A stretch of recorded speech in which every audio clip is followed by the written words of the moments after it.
this award. But let me also say that I am particularly thankful to my wife Heidi, who's in the audience today, whose love and support keeps me going every single day. Thank you.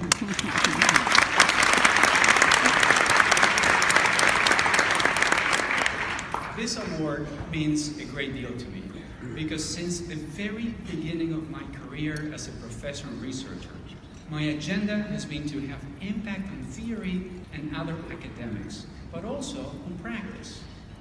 In fact, most of my research aims at improving individual and firm performance, and at the same time, enhancing employee well-being. I also like to dance. Thank you. For example, our research on performance management, test bias and fairness, HR certification, leadership, and star performers are domains of great interest to both science and practice.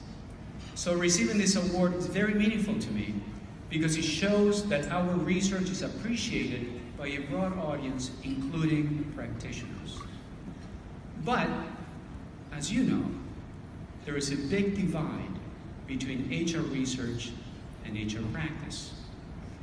Many professors, and I am guilty as charged, often do research on issues that are not relevant for practitioners. But on the other hand, practitioners are not very often well informed about the latest research. For example, did you know that there are more than 50 scientific journals that publish HR research? Did you know that these journals together publish thousands of scientific articles on HR topics every year? So, both researchers and practitioners need to work together more diligently to bridge the science-practice gap and create knowledge that is both rigorous and also relevant.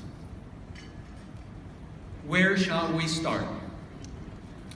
As always, in the beginning, there is a question. So I think we need to start asking the right questions.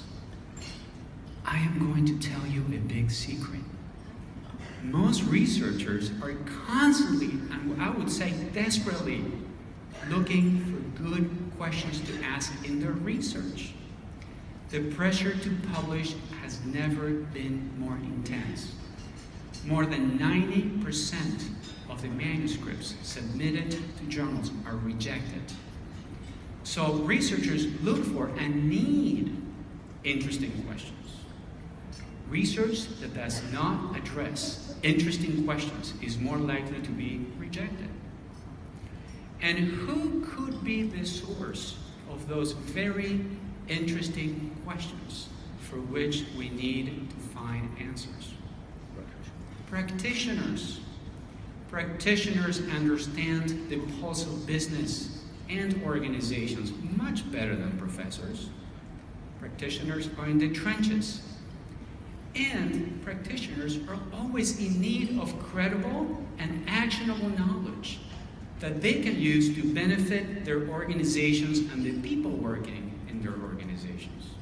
So, on the one hand, practitioners are in a wonderful position to ask relevant questions about issues that matter.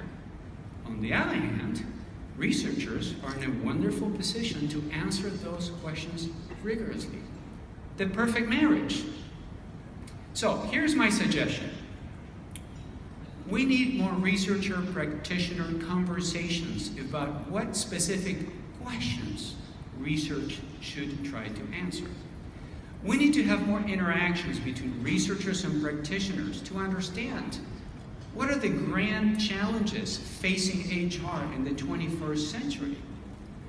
What are some of the questions we need to ask about the impact of radical changes in the nature of work and organizations, including cloud computing, baby boomers retiring and millennials taking their place, and globalization, for example?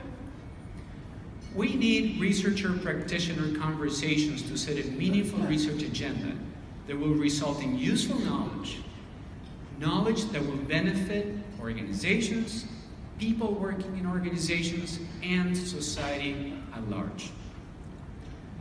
If you're a practitioner, please invite a local HR professor to lunch to share the important and urgent questions for which you need answers to do your job better.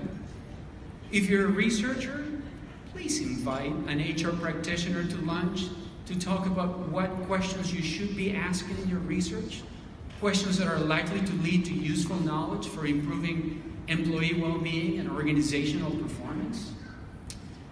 So, this is a good place to start. Having researcher-practitioner conversations about what are the important and relevant questions we should ask in our research.